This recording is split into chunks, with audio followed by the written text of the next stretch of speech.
అహంకారం తీస్తాం, తోలు తీసి కింద కూర్చోబెడతాం. మీకు ఒళ్ళు ఒక్కొక్కళ్ళకి మీకు ఎక్కడెక్కడ ఉన్నాయో తెలియట్లా. మీకు అహంకారాలు పెరిగిపోయిన మీకు ఆధిపత్యపు అహంకారంతో అధికారుల మీద దాడి చేస్తే మిమ్మల్ని ఎలా తీసుకెళ్లాలో, ఎలాంటి శిక్ష పడాలో మీకు ఖచ్చితంగా చేసి పెడతాం. మీకు ఇష్టారాజ్యంగా చేయకండి.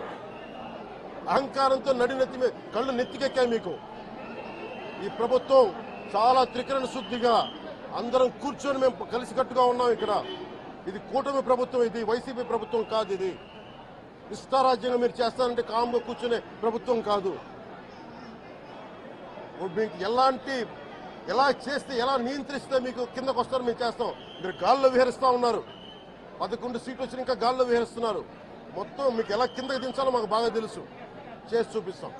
ఇదే కాదు, ఈ సందర్భంగా ఏ నాయకులకైనా సరే అధికారుల మీద దాడి చేసినా, అధికారులు విధులు నిర్వహిస్తుంటే అడ్డుకున్నా చాలా కఠినమైన చర్యలు ఉంటాయి. ఈరోజు నేను వచ్చి ఇక్కడ ఎందుకు వచ్చాను జవహర్ బాబు గారి దగ్గరికి అంటే, ఆయన ఒక ఎస్సీ ఎస్టీ కులానికి సంబంధించిన వ్యక్తినో వీటి గురించి అని కాదు.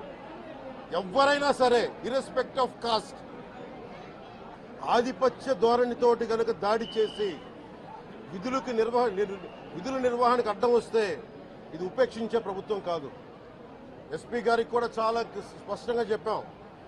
వారికి ఎవరైతే తప్పించుకొని తిరిగారు ఇంకో 9 మంది, వారిని కూడా పట్టుకోమని చెప్పాం. వారికి తగిన విధంగా కౌన్సిలింగ్ చేయాలి, అలాగే కఠినమైన శిక్షలు పడాలి.